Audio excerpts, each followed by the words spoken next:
So that was a fun game. Let's talk about it, shall we? On today's Locked on Blue Jackets.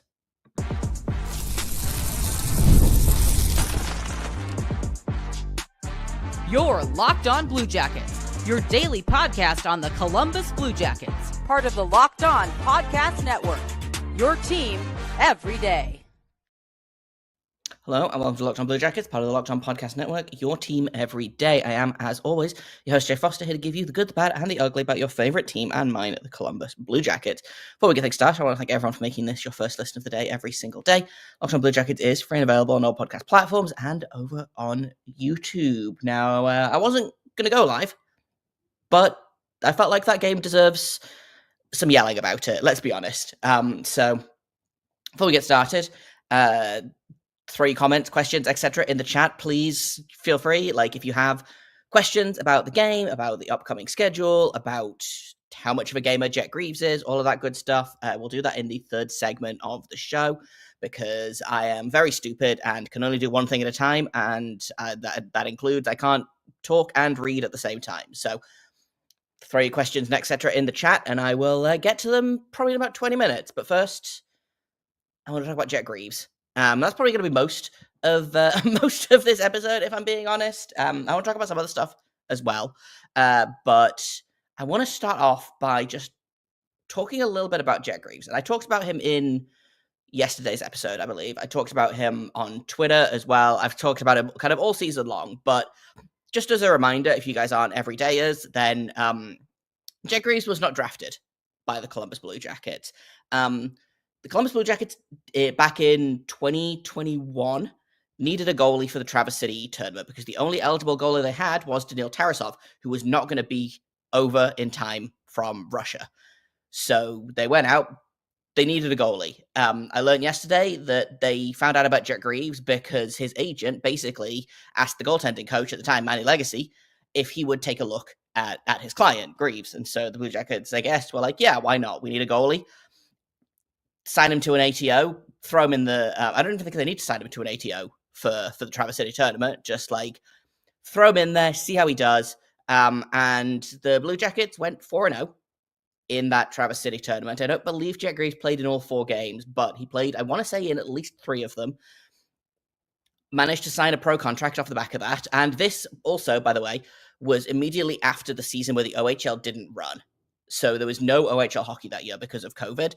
So Jet Greaves basically missed an entire year of Major Junior,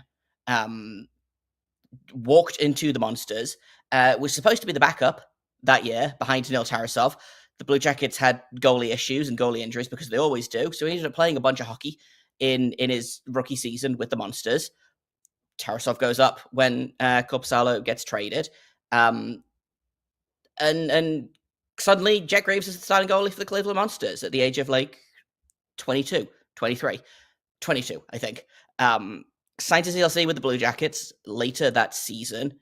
I believe signed his Monsters contract October 2022. Signed his Blue Jackets ELC April 2023 because, again, the Blue Jackets are cursed in terms of all of their injuries. Makes his NHL debut the next year. Wins it, I believe, makes the 5th most saves in NHL history for a goaltender making their NHL debut, which they could have made it easy for him, and they didn't. That's Blue Jackets hockey, baby.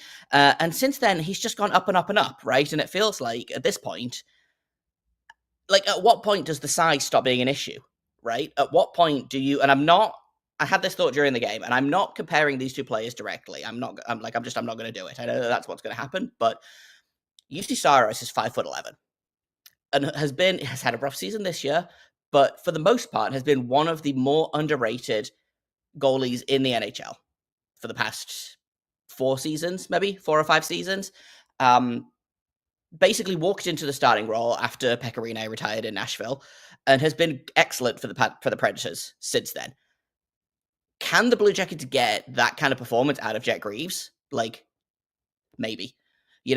You read, or I do anyway, I read all of the, I went back, I looked at all of the, the scouting report and the, comments on his play and stuff, and, the only thing that anyone really has to say about him is, well, yeah, he's agile, he's an excellent skater, his glove hand is maybe one of the best in the AHL, He's a really good kid. He tries hard, like all of this good stuff.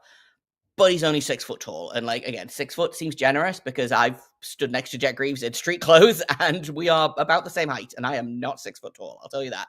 So if the only knock you can find on this kid is his size, but he's stopping pucks anyway, at what point does the size stop being an issue, right? And that's kind of where I'm at with Jet Greaves. He didn't have the most difficult job this tonight, this afternoon. Made, I think, 19 saves, 22 saves for his final shutout. They pushed at the end there a little bit, but, you know, they don't ask how, they ask how many, you know, they ask how many, right? And the number is all of them. Only faced 11 shots in the first 2 periods, faced 11 total in the third, again, for a total of 22, and was excellent. You know, this wasn't a case of like, sometimes you see a goalie have a game and you're like, oh, okay, well, the other team couldn't hit the side of a barn. You know, he made some good saves. He wasn't as busy as he was the other night against Buffalo, where he made, 38, 39 saves or something stupid like that. Which is good because he shouldn't have to be that busy. Yes, the Capitals did not bring their best. They did not have Alex Ovechkin. They had their own third string goalie, Hunter Shepard, in net, who, by the way, is one of the best goalies in the AHL and has been for the past 2 or 3 seasons. You know, so it's not like they throw a nobody in net. They were missing Jacob Chikrin. They're missing Alexi Protas, Ilya Protas. I don't remember which one is on the Capitals at the minute. Both injured. So you know they had some young guys in net in the lineup. They've already clinched. I don't think they were particularly interested in this game, or they weren't until it got to like maybe 4 or 5-0, and then they were like, oh, actually, maybe we do want to try on national TV, right? So, but this is not to like discredit Jet Greaves' shutout, right? Because again, a shutout is a shutout. Doesn't matter who it's against. You know, great performance by him. A much better performance by the team than against the Buffalo Sabres. And yes, the Buffalo Sabres had very little to play for. The Washington Capitals, again, had very little to play for, but also were resting a lot of guys, you know, so it was a very different feeling game.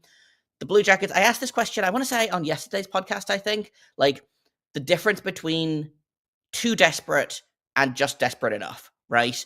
And it would have been really easy for the Blue Jackets to overthink this game, I think. You know, it's a matinee game. They typically don't play super well during the matinee. Obviously, they're fighting for their playoff lives. They got some help last night from the Ottawa Senators beating Montreal. So we're all waiting to see what happens tonight as Montreal takes on Toronto. If the Habs win, Blue Jackets are eliminated. If the Habs lose in regulation, Blue Jackets are still alive.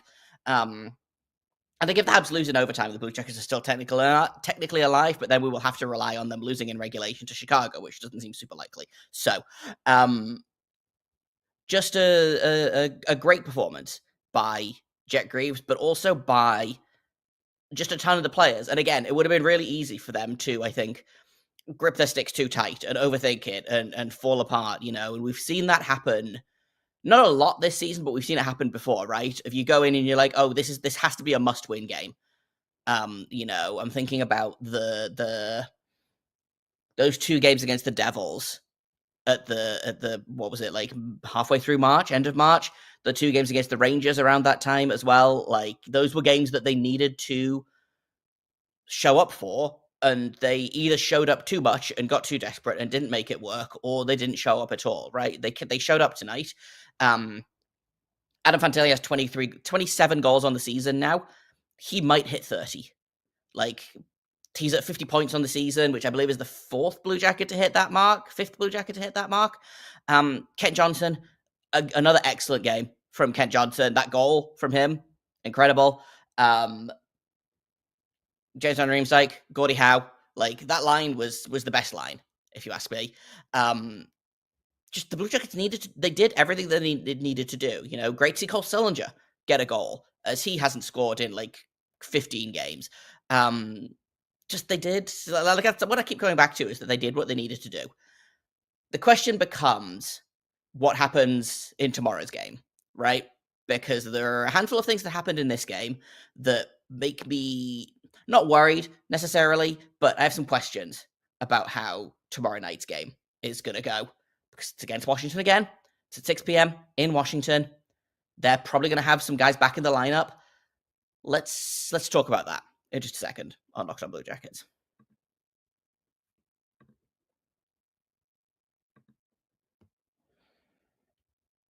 Welcome back to Locked On Blue Jackets. Let's talk about tomorrow's game, because on the surface of it, you're like, oh, well, they played amazing today. There's no reason to say that they can't continue to go into tomorrow's game and do the same thing, right? I think that you're going to see a very different Washington Capitals team next year is the thing. Next year, tomorrow, next game. There we go. I don't have the excuse of it being late. It's 9:10 p.m. It's fine. The Washington Capitals will probably play. I want to say, is it Charlie Lindgren plays for them? Charlie Lindgren's the goalie, Ryan Lindgren is the defenseman. They'll have whichever Lindgren they have in goal, is my guess. Logan Thompson is not healthy yet. My guess is that Alex Ovechkin will be back in the lineup. He just didn't want to travel, was what it was. I think they were like, you know what, it's a matinee game. We've already clinched. He's a million years old. He's broken the goal record already. He doesn't want to travel to Columbus and play in a matinee game, and I get it. So my guess is he'll be in the lineup tomorrow. He was probably going to be anyway, but I think the Blue Jackets winning 7-0 today has put a little bit, like, it's put their backs up a little bit, right? Like, you combine the score with the fact that they just didn't really look interested until the third period, plus like the Ryan Leonard of it all that kicked off. Obviously, that I thought the Fantilli hit was clean. It was a real kind of welcome to the NHL moment, and like, I am not one to sit here and say, "Oh, keep your head up, kid," because I think that's like that's not. It's just not how it works, right? A bad hit is a bad hit. I don't think that was a bad hit. I think it was a clean hit, shoulder to shoulder. Adam Fantilli just big and strong.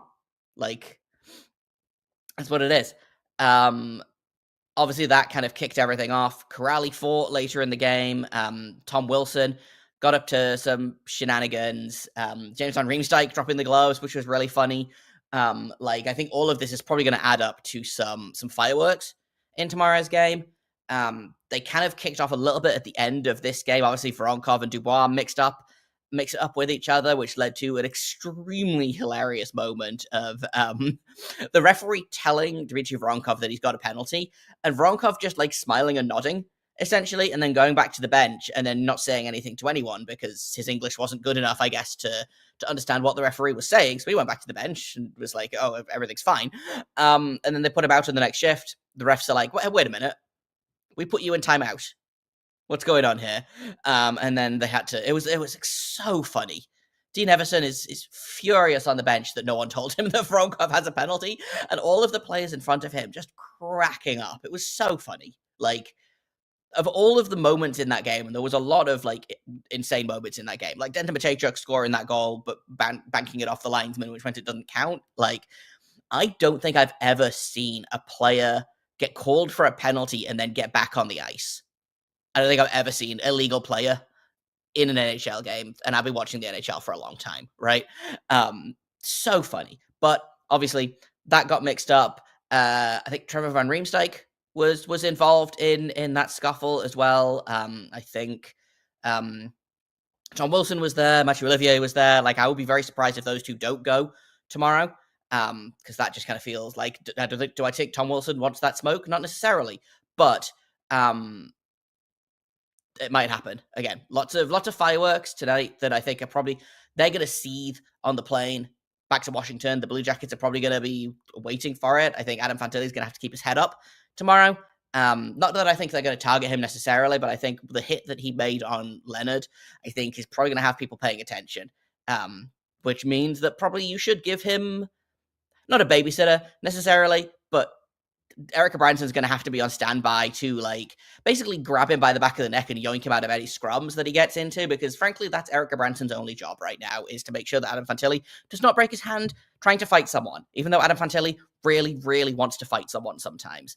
But all of this to say, there is a lot of stuff that happened today that makes me think that tomorrow's game is going to be really different. And I think also you're not going to tell me that the Blue Jackets organization, the players, the coaches, or whatever, are going to be watching that Montreal-Toronto game tonight. Because if Montreal wins, season's done, Blue Jackets are eliminated. If Montreal loses in regulation, or I think in overtime, actually, if Montreal loses, the Blue Jackets are not mathematically eliminated.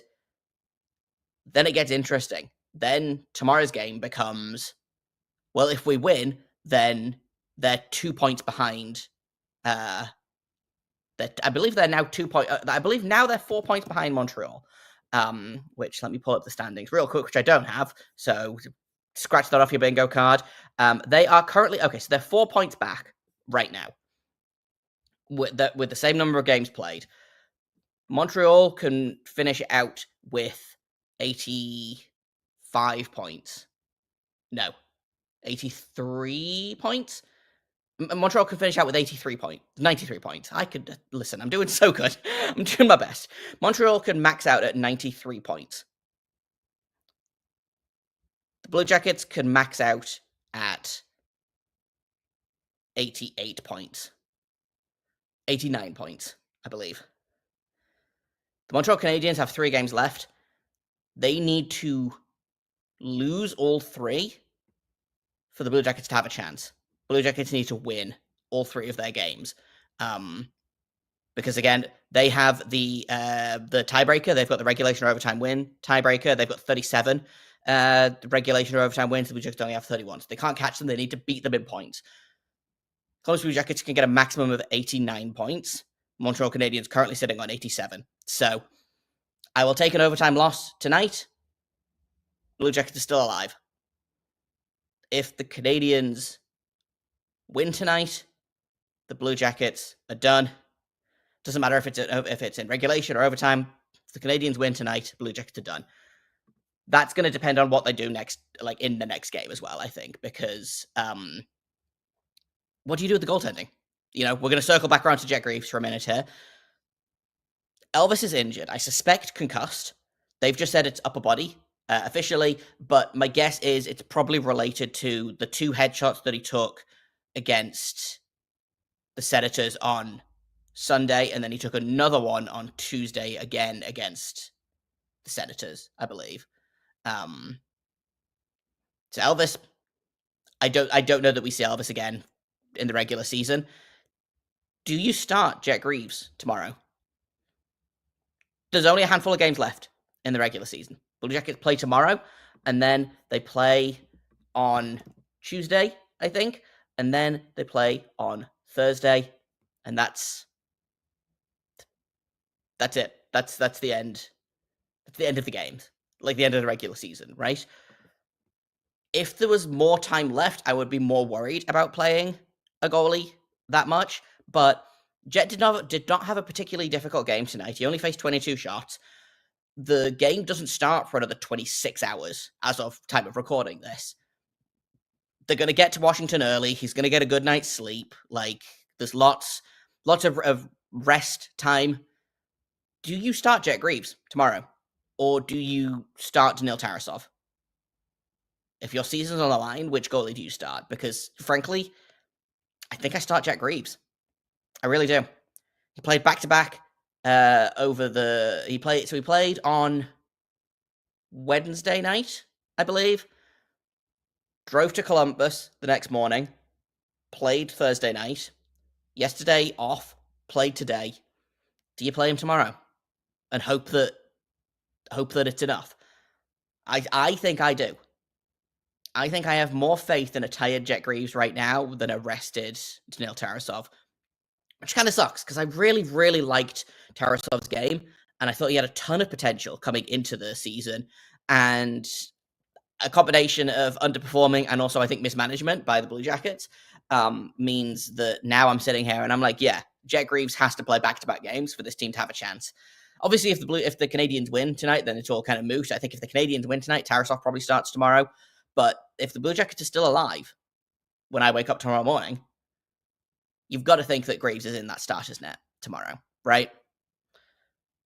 Let's take another quick break, and then when we get back, I'm going to dive into the chat. I'm going to interact with some stuff there. Hopefully there are some good questions in there. So if you have a question for me, or questions about the game, about the season, about how much we love Jet Greaves, all of that good stuff, throw it in the chat now, and I will take a look and see what we've got in there. So I'll be right back with you in just a second here on Locked on Blue Jackets.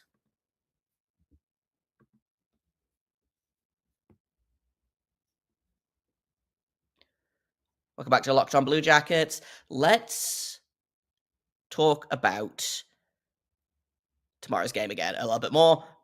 There's a couple of comments again. Let's talk goalies. Let's start off by talking about goalies.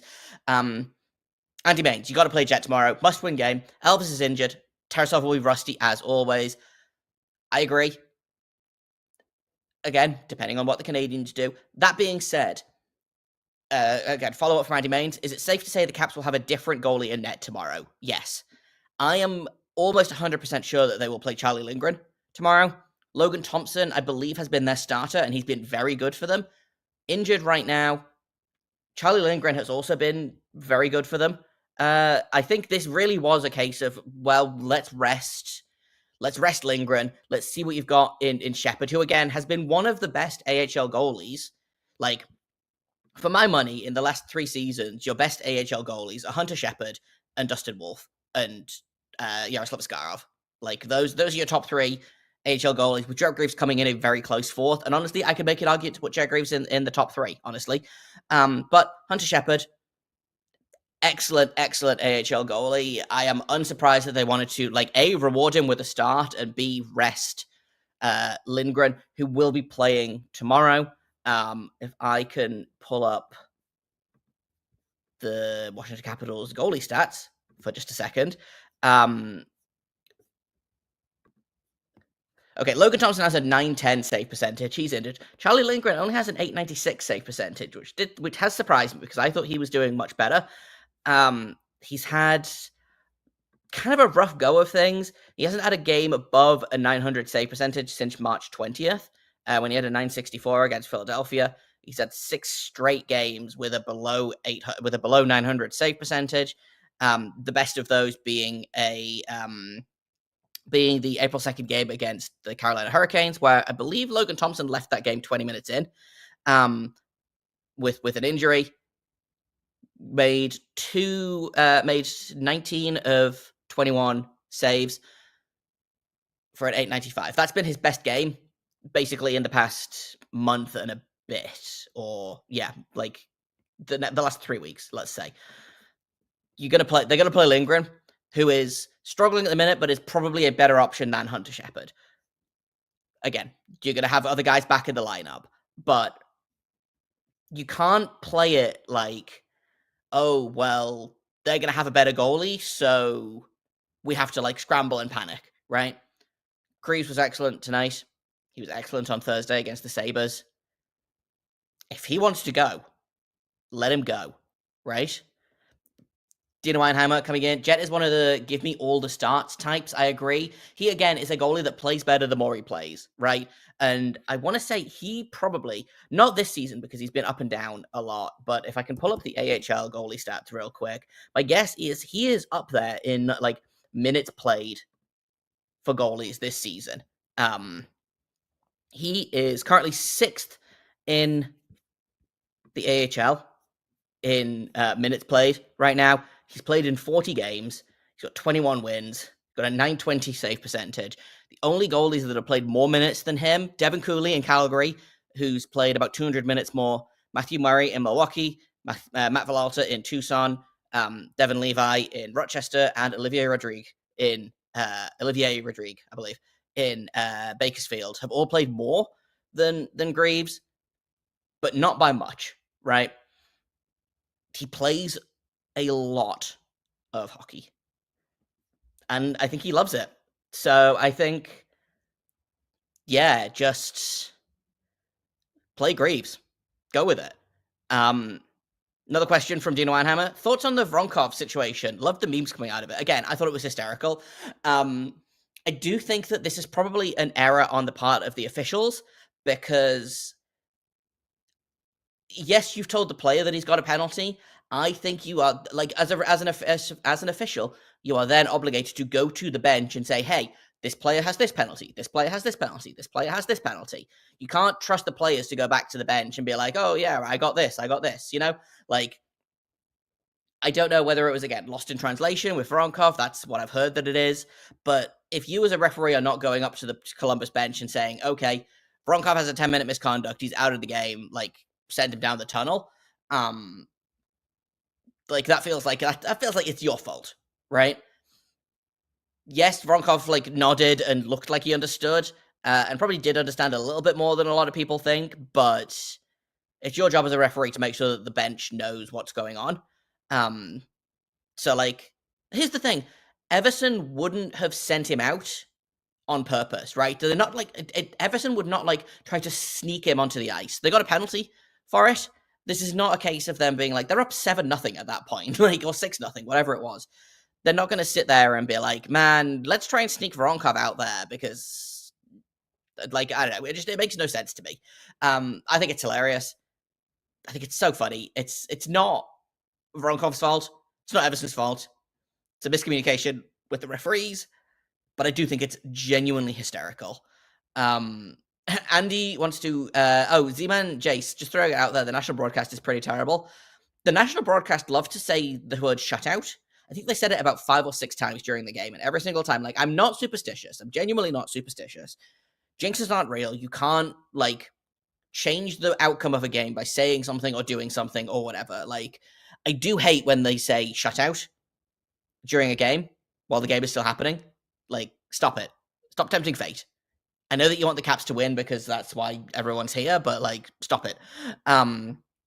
If Jed had lost that shutout, I might have tried to fight. Who was it? Was it Ryan McDonough was doing the play by play?